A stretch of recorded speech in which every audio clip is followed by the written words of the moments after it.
Құрметті менің оқырмандарым, бүгін біз сіздерге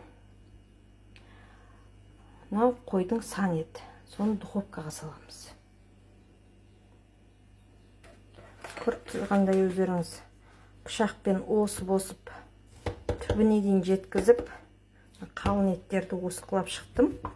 Өйткені тұз, приправа бәрі осының ішіне сіңу керек.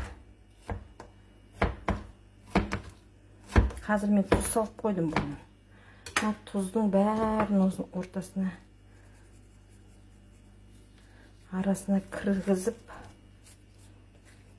тұзы сіңсін деп. Енді мына жерде қараңыздар, мына жерде қандай приправа түрлері бар. Қара бұрыш, қызыл бұрыш, орегано, сосын кекек. Мына кекек өте дәм береді, жақсы дәм береді. Қойдың етіне ең керекті приправаның бірі.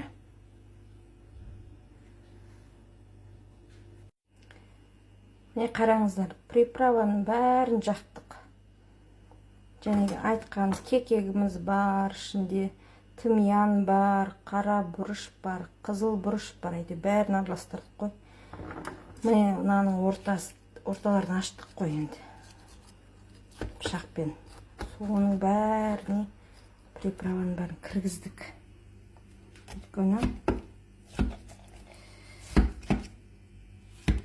кішкене сіңсін деп. Тұзды да, приправаны да аямадық. Бірақ иісі енді керемет. Бұрқырап тұр. Кекектің иісі бұрқырап тұр. Үйде жасаңыздар.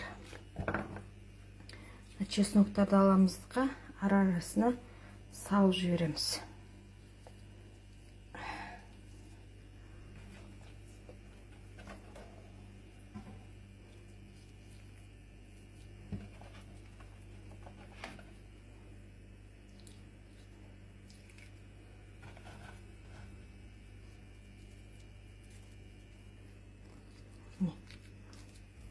Арасына салып жібердік. Көрдіңіздер ғой. Енді ыдысымыз мынандай стеклянный. Бұған да кішкене приправа, тұзымыз сеуіп қойдық. Енді осыны соған саламыз. Қараңыздар, енді бетіне тымян мен розмаринді қойып қойдық.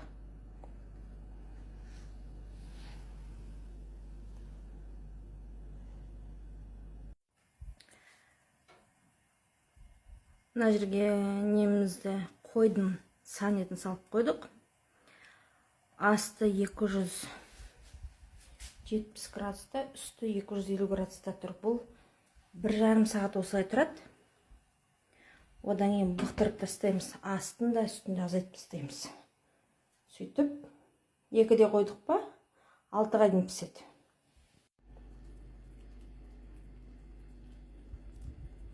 Қойымыздың сан еті духовкада.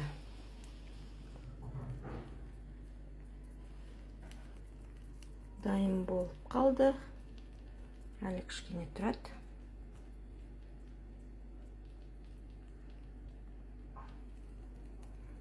Гарнирына картошка или рис можно.